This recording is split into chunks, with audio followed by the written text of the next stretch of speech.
Welcome to my channel. আজ আমরা 198 পাতার এই অঙ্কগুলো করব। দুটো রাশির মধ্যে সম্পর্ক খুঁজে ঐকিক নিয়মে সমাধান করি। তাহলে আমরা কিভাবে অঙ্কগুলো করব? 3 কিগ্রা ওজনের একটি কাতলা মাছের দাম 450 টাকা হলে 6 কিগ্রা ওজনের অন্য একটি কাতলা মাছের দাম কত?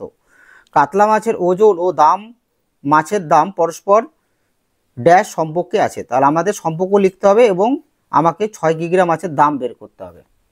তাহলে দেখো, তাহলে এই অঙ্কগুলো করার সময় আমরা লিখব গণিতের ভাষায় সমস্যাটি হলো। কি লিখব? গণিতের ভাষায় সমস্যাটি হলো। গণিতের ভাষায় সমস্যাটি হলো। সমস্যাটি হলো। তাহলে আমার কাছে জানতে চেয়েছে দাম। তাহলে আমার কাছে যেটা জানতে চাইবে সেটা আমরা ডান দিকে লিখব, টাকা। আর অঙ্কর মধ্যে কি রয়েছে? কাতলা মাছের ওজন। কাতলা মাছের ওজন কি রয়েছে? ওজন কিগ্রা। কিগ্রা। তাহলে দেখো, 3 কিগ্রা ওজনের কাতলা মাছের দাম 450 টাকা। তাহলে 6 কিগ্রা ওজনে কাতলা মাছের দাম কত? দেখো, এখানে মাছ কম টাকা কম, মাছ বেশি টাকা বেশি। তাহলে এখানে সরল সম্পর্কে রয়েছে। তাই লিখব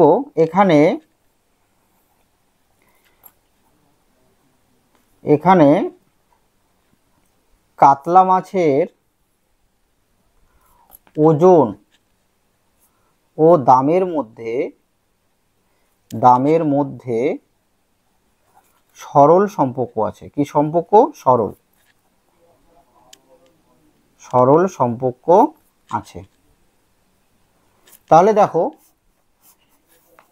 কি লিখব? 3 কিগ্রা কাতলা মাছের দাম, 3 কিগ্রা কাতলা মাছের দাম 450 টাকা। তাহলে এইভাবে লিখবো, 1 কিগ্রা কাতলা মাছের দাম। এই চিহ্নটা তোমরা দেবে, তাহলে এই লেখাটা আর লিখতে হবে না। তাহলে 450 এর নিচে 3 আসবে। যদি সরল সম্পর্ক হয় তাহলে যে সংখ্যার নিচে 1 বসবে সেই সংখ্যাটা এই সংখ্যাটির নিচে আসবে, অর্থাৎ এই সংখ্যা দুটো কি হবে? ভাগ হবে। যদি সরল সম্পর্ক হয় তাহলে এই সংখ্যা দুটো কি হবে? ভাগ হবে। আর ঐকিক নিয়ম মানে আমাকে এক একের হিসাব বের করতে হবে। এক কিগ্রা বা একটি জিনিসের আমাকে হিসাব বের করতে হবে, সেটাই হচ্ছে ঐকিক নিয়ম। এবার দেখো, 6 কিগ্রা কাতলা মাছের দাম। তাহলে 450 উপরে হবে 6, নিচে হবে কত? 3 টাকা। তাহলে 3 দিয়ে 6কে কেটে দাও, 3 দুগুণে 6। তাহলে 450কে 2 দিয়ে যদি আমরা গুণ করি তাহলে কত হবে? 900 টাকা। তোমরা লিখে দেবে, সুতরাং 6 কিগ্রা ওজনে কাতলা মাছের দাম 900 টাকা। এবার 2 নম্বর অঙ্কটা দেখো। সুলেখা 120 টাকায় 8টি খাবার জলের বোতল কিনে আনলো। সে 5টি একই মাপের জলের বোতল কিনতে চায়। সুলেখার কত টাকা লাগবে? তাহলে আমার কাছে জানতে চেয়েছে কত টাকা লাগবে। অঙ্কটার মধ্যে কি রয়েছে? টাকা আছে আর জলের বোতল আছে। তাহলে কি লিখব? লিখব গণিতের ভাষায় সমস্যাটি হলো। গণিতের ভাষায় সমস্যাটি হলো। তাহলে আমার কাছে জানতে চেয়েছে টাকা। তাহলে এখানে লিখব দাম, ব্র্যাকেটে লিখব টাকা। দামটা টাকায় রয়েছে। আর জলের বোতল ব্র্যাকেটে হবে টি। ধরে নাও এতটি জলের বোতল। এবার দেখো, 8টি 120 টাকা 8টি খাবার জলের বোতল কিনে আনে। তাহলে 8টি বোতলের দাম 120 টাকা। 8টি বোতলের দাম 120 টাকা হলে 5টি বোতলের দাম কত? তাহলে দেখো, এখানে জলের বোতল বেশি টাকা বেশি, জলের বোতল কম টাকাও কম। তাহলে কি লিখব? এখানে জলের বোতল ও দামের মধ্যে সরল সম্পর্ক আছে। তাহলে সরল সম্পর্ক কেন রয়েছে? এখানে জলের বোতল বেশি, দামও বেশি, জলের বোতল কম নিতে যাবে তোমাকে টাকাও কম লাগবে, তাহলে এখানে বাড়লো তো এখানেও বাড়বে, এখানে কমলে এখানেও কমবে, তাহলে এটা কি সম্পর্ক? সরল সম্পর্ক। তাহলে লিখবো 8টি, শর্টকাটে লিখবো 8টি বোতলের দাম, এভাবে লেখো 8টি বোতলের দাম 120 টাকা। একটি বোতলের দাম ঐকিক নিয়মে এক একটার হিসাব বের করতে হবে আমাকে, 120 সরল সম্পর্ক থাকলে এই সংখ্যাটা নিচে আসে 8 টাকা। এবার 5টি বোতলের দাম, 5 উপরে যাবে, উপরে সবসময় এই অঙ্কগুলো দুটা সংখ্যা থাকবে আর নিচে একটা থাকবে, হ্যাঁ। আর মনে রাখবে যদি সরল সম্পর্ক হয় যে সংখ্যার নিচে 1 বসাবে সেই সংখ্যাটা এইদিকে এসে হরে আসবে, মানে ভগ্নাংশের হরে আসবে, হ্যাঁ, নিচে আসবে, ভাগে থাকবে সম্পর্কটা। এবার 8 দিয়ে আমরা 120কে কাটি, 8 ও 8 থাকলো কত, এখানে 4 আর 0 40, 5 8 40, তাহলে 5 15 কত টাকা? 75 টাকা। তাহলে আমরা কি লিখবো? সুতরাং 5টি জলের বোতলের দাম 75 টাকা। তোমরা কিন্তু এটা লিখে দিবে যে 5টি জলের বোতলের দাম 75 টাকা, এইভাবে লিখবে। সুতরাং 5টি জলের বোতলের দাম 75 টাকা। বোঝা গেল? এবার চলো আমরা 3 নম্বর অঙ্কটি করি। 3 নম্বর অঙ্কটা কি বলছে? দীপেন বাবু হাট থেকে 480 টাকায় 6টি গামছা কিনেছেন, যদি তিনি একই গামছা 4টি কিনতেন তবে কত টাকা খরচ হতো? দেখো এখানে গামছা বেশি কিনেছে, টাকা বেশি লাগবে, আর গামছা কম কিনলে টাকাও কম লাগবে, তাহলে কি সম্পর্ক? সরল সম্পর্ক। এগুলো প্রত্যেকটা অঙ্ক সরল সম্পর্ক আছে। তাহলে দেখো, তাহলে গণিতের ভাষায় সমস্যাটি হলো, এটা তোমরা লিখে নেবে, এগুলো প্রত্যেকটা অঙ্কে কিন্তু তোমাদের এটা লিখতে হবে, গণিতের ভাষায় সমস্যাটি হলো।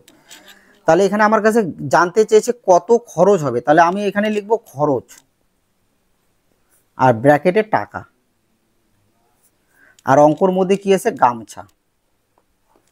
গামছা এখানে ব্র্যাকেটে আমি টি দিয়ে দিলাম, গামছা ব্র্যাকেটে টি। তাহলে দেখো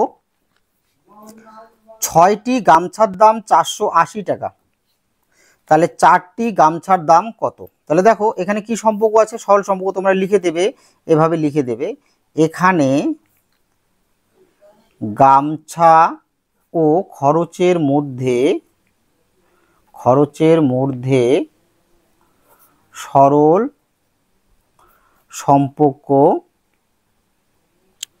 সরল সম্পর্ক আছে, তাই না? এবার দেখো 6টি গামছার দাম কত? 480 টাকা। তাহলে একটি গামছার দাম 480, নিচে কত হবে? 6 টাকা। তাহলে 4টি গামছার দাম, 4 কোথায় যাবে? উপরে, আর নিচে থাকবে 6 টাকা। দেখো 6 দিয়ে আমি এটাকে কাটি, 6 8 48, আর শূন্যটা বসায় দাও, কত হলো? 80। 80 দিয়ে এটাকে গুণ করো, তাহলে কত হবে? 320 টাকা। তাহলে তোমরা লিখে দেবে কিন্তু, হ্যাঁ, এখানে যে সুতরাং 4টি গামছার দাম 300। 4 নম্বর অঙ্কটা দেখো, হাবু মোপেড বাইকে চেপে 4 ঘন্টায় 100 কিমি পথ যেতে পারে। হাবু মোপেড বাইকে চেপে 4 ঘন্টায় 100 কিমি পথ যেতে পারে, সে 6 ঘন্টায় কত কিমি পথ যাবে? তাহলে আগের মতো তোমরা এখানে কিন্তু লিখে নেবে যে গণিতের ভাষায় সমস্যাটি হলো, এটা তোমরা লিখে নেবে। আচ্ছা, আমার কাছে জানতে চেয়েছে সে 6 ঘন্টায় কত কিমি পথ যাবে, তাহলে এখানে আমি লিখব পথ কিসে রয়েছে? মিটারে না কিমিতে? কিমিতে রয়েছে, তাহলে এখানে আমরা ব্র্যাকেটে কি লিখবো বলো? কিমি। আর অঙ্কর মধ্যে কি রয়েছে? ঘন্টা, তাহলে এখানে আমরা লিখি ঘন্টা, আর ব্র্যাকেটে আমরা সময় দিয়ে দিই, কারণ মিনিট ঘন্টা এগুলো কি সময়। তাহলে দেখো 4 ঘন্টায় সে যায় 100 কিমি পথ, তাহলে 6 ঘন্টায় সে কত দূর যাবে? দেখো তুমি যদি 4 ঘন্টায় 100 কিমি পথ যাও, তাহলে 6 ঘন্টায় তুমি আরো বেশি পথ যাবে, কারণ এখানে যত সময় নিয়ে তুমি যাবে তত বেশি দূর যাবে। তাহলে এখানে সময় কম, পথ কম, সময় বেশি, পথও বেশি, তাই না? তাহলে এখানে কি সম্পর্ক রয়েছে? সরল সম্পর্ক। তোমরা লিখে নেবে এখানে ঘন্টা ও পথের মধ্যে সরল সম্পর্ক আছে, বা এখানে লিখবে তোমরা এইভাবে যে এখানে ঘন্টা ও পথ পরস্পর সরল সম্পর্কে আছে, তোমরা এটা কিন্তু লিখে নেবে। এবার দেখো 4 ঘন্টায় যায় 100 কিমি, কত কিমি? 100 কিমি। তাহলে 1 ঘন্টায় যায়, উপরে হবে 100, নিচে হবে 4 কিমি। 6 ঘন্টায় যায়, 6 উপরে যাবে আর নিচে 4, এত কিমি। তাহলে 4 দিয়ে 100কে কেটে দাও, 4 25 100। তাহলে 25 আর 6 গুণ করো, 5 6 30, হাতে 3, 6 দুগুণা 12, 3 15, 150 কিমি। তাহলে কি লিখবে, যে লিখবে সুতরাং 6 ঘন্টায় সে 150 কিমি পথ যাবে। 6 ঘন্টায় কত দূর পথ যাবে, 150 কিমি। এবার দেখো একটি মালগাড়ি 6 ঘন্টায় 210 কিমি পথ যেতে পারে, 5 ঘন্টায় গাড়িটি কত দূরত্ব যাবে। দেখো এই অঙ্কটা আর এই অঙ্কটা কিন্তু একই অঙ্ক। 6 ঘন্টায় 210 কিমি পথ যেতে পারে, 5 ঘন্টায় কত দূর যাবে। তাহলে একদম সেম অঙ্ক। এটা কিন্তু তোমরা নিজে করে নেবে, হ্যাঁ নিজে করে নেবে। এটা আমি তোমাদের 6 নম্বরটা করিয়ে দিই। 1 ডজন ডিমের দাম 48 টাকা, 19টা ডিমের দাম কত। দেখো এখানে বলে দেওয়া রয়েছে 1 ডজন 12টা। তাহলে আমার কাছে কি চেয়েছে, দাম। তাহলে তোমাদের বলেছি যেটা জানতে চাইবে তোমার কাছে সেটা তোমরা ডান দিকে লিখবে। দামটা আমি ব্র্যাকেটে কি লিখবো, টাকা, আর অঙ্কর মধ্যে কি আছে, ডিম, আর ব্র্যাকেটে আমি টি দিয়ে দিলাম। তাহলে 1 ডজন ডিমের দাম 48 টাকা। 1 ডজন কয়টা, 12টা। তাহলে 12টি ডিমের দাম 48 টাকা যদি হয়, তবে 19টা ডিমের দাম কত। এখানে ডিম কম টাকা কম, এখানে ডিম বেশি টাকাও বেশি। তুমি যত বেশি ডিম নিতে যাবে তত তোমাকে টাকাও বেশি দিতে হবে। এবার এখানে লিখে দেবে, এখানে ডিম ও দাম পরস্পর সরল সম্পর্কে আছে, এটা তোমরা লিখে নেবে। তাহলে এখানে কি লিখবো, 12টি ডিমের দাম 48 টাকা, তাই না। একটি ডিমের দাম উপরে হবে 48, নিচে হবে 12 টাকা। 19টি ডিমের দাম, 19 কোথায় যাবে, আগের মতো 19 উপরে যাবে আর নিচে 12 থাকবে, 12 টাকা। তাহলে 4 12 কত হলো, 48। তাহলে 4 দিয়ে 19কে এখন গুণ করো। উপরে উপরে কিন্তু কাটাকাটি করবে না, কাটাকাটি একটা ভগ্নাংশ, মানে উপরে একটা লবের সংখ্যা একটা হরের সংখ্যা, অর্থাৎ উপরের একটা সংখ্যা নিচের একটা সংখ্যা কাটবে, লবে লবে কাটবে না। তাহলে 4 লং কত হয়, 36, হাতে 3, 4 × 4 = 7, 76 টাকা। তাহলে কি লিখে দেবো, সুতরাং 19টি ডিমের দাম 76 টাকা। 6 নম্বর অঙ্ক আমার হয়ে গেল। এবার 7 নম্বর অঙ্কটা দেখো কি বলেছে, 5 কিগ্রা আলুর দাম 60 টাকা, 8 কিগ্রা আলুর দাম কত। তাহলে দাম চেয়েছে, এদিকে দাম লিখবো, ব্র্যাকেটে টাকা লিখবো, আর অঙ্কর মধ্যে রয়েছে আলু।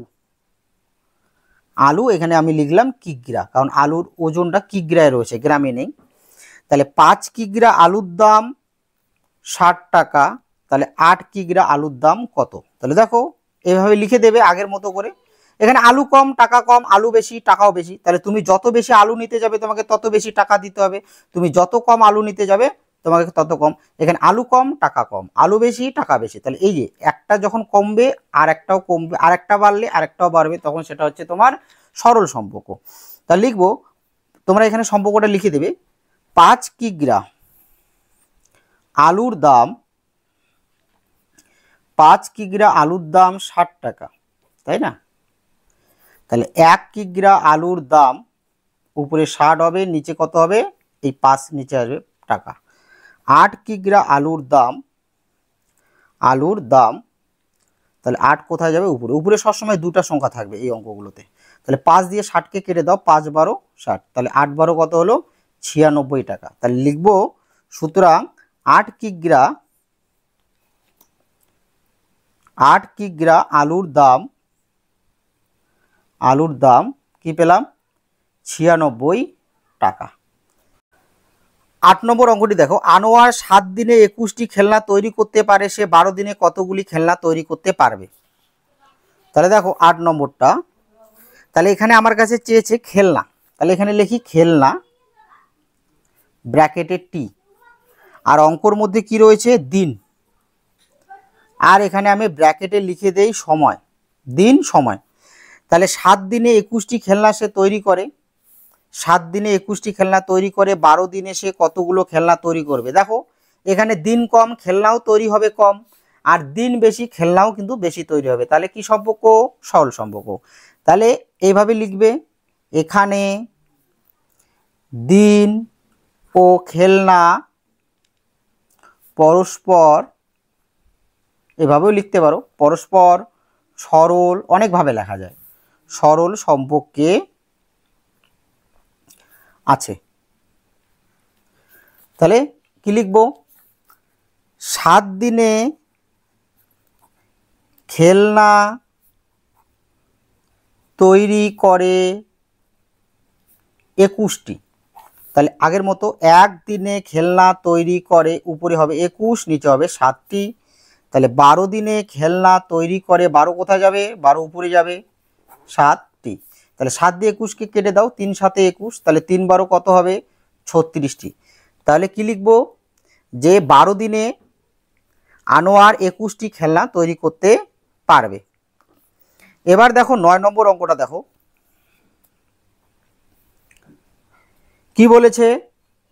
12 প্যাকেট বিস্কুটের দাম 72 টাকা, 18 প্যাকেট বিস্কুটের দাম কত? তাহলে এখানে আমার কাছে কি চেয়েছে? দাম। তাহলে এদিকে দাম লিখে দেই, ব্র্যাকেটে টাকা লিখে দিই, আর অঙ্কর মধ্যে এখানে বিস্কুট রয়েছে, বিস্কুট লিখে দিলাম।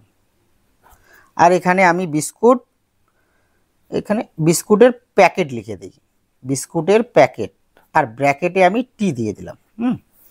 তাহলে দেখো 12 প্যাকেট বিস্কুটের দাম 72 টাকা, তাহলে 18 প্যাকেট বিস্কুটের দাম কত? তাহলে তুমি যদি 12 প্যাকেট বিস্কুট কেনো, তোমাকে যদি 72 টাকা দিতে হয়, তাহলে 18 প্যাকেট বিস্কুট কিনতে হলে তোমাকে আবার বেশি টাকা দিতে হবে। তাহলে কি সম্পর্ক? সরল সম্পর্ক। তাহলে এখানে লিখে দেবে যে এখানে বিস্কুটের প্যাকেট ও দাম পরস্পর সরল সম্পর্কে আছে। তাহলে দেখো ওটা আমি লিখছি না, তোমরা লিখে দেবে। লিখবো 12 প্যাকেট বিস্কুটের দাম 72 টাকা। তাহলে 1 প্যাকেট বিস্কুটের দাম 72-এর নিচে কি আসবে? 12 টাকা। তাহলে 18 প্যাকেট বিস্কুটের দাম, 18 কোথায় যাবে? 18 যাবে উপরে, আর নিচে 12 থাকবে। তাহলে 12 দিয়ে যদি আমরা 72কে কাটি, তাহলে 6 12 কত হয়? 72। 6 দিয়ে 18কে গুণ করো, দেখো ডাইরেক্ট গুণ করা শেখো। 6 8 48-এর 8 থাকলো কত? 4। 6 6 4 10। প্রথমে 6 দিয়ে একক সংখ্যাটা গুণ করবে, তারপর 6 দিয়ে দশকের সংখ্যাটা গুণ করবে, এত টাকা লিখে দেবে। সুতরাং 18 প্যাকেট বিস্কুটের দাম 108 টাকা। 10 নম্বর অঙ্কটি দেখো। 4 দিনে 500টি যন্ত্রাংশ তৈরি হয়, 12 দিনে কতগুলি যন্ত্রাংশ তৈরি হবে? খুব সহজ অঙ্ক। তাহলে কি লিখবো? গণিতের ভাষায় সমস্যাটি হলো, লিখে দেবে। এখানে কি চেয়েছে? যন্ত্রাংশ। তাহলে এদিকে আমরা লিখি যন্ত্রাংশ, ব্র্যাকেটে আমি টি লিখে দিলাম। আর অঙ্কর মধ্যে কি রয়েছে? দিন। আচ্ছা, দিনটা আমরা ব্র্যাকেটে সবসময় সময় লিখবো, হ্যাঁ, সময়। তাহলে দেখো 4 দিনে তৈরি হয় 500টি যন্ত্রাংশ, তাহলে 12 দিনে কতগুলো যন্ত্রাংশ তৈরি হবে? তাহলে এখানে দিন কম, যন্ত্রাংশ তৈরি হয়েছে কম, এখানে দিন বেশি, যন্ত্রাংশ বেশি তৈরি হবে। তাহলে লিখবো 4 দিনে তৈরি হয় 500টি যন্ত্রাংশ। তাহলে 1 দিনে তৈরি হয় 500, নিচে আসবে 4টি যন্ত্রাংশ। তাহলে আমার কাছে চেয়েছে 12 দিনে তৈরি হয়, 12 কোথায় যাবে? 12 উপরে যাবে, আর নিচে 4 থাকবে যন্ত্রাংশ। তাহলে 4 দিয়ে আমরা 12কে কেটে দিই, 3 4 12। তাহলে 3 দিয়ে যদি আমরা 500কে গুণ করি, তাহলে 3 5 কত হলো? 15। আর এই শূন্য দুটো বসায় দাও, 1500টি। তাহলে 12 দিনে 1500টি যন্ত্রাংশ তৈরি হবে। এই হলো তোমাদের আজকে আমি করালাম 198 পাতার অঙ্কগুলো। পরের ভিডিওতে আমি তোমাদের বাকি সমস্ত অঙ্ক করিয়ে দেব। যারা আমার চ্যানেল নতুন তারা অবশ্যই চ্যানেলটি সাবস্ক্রাইব করবে, এবং আমার অঙ্কগুলো ভালো লাগলে অবশ্যই একটা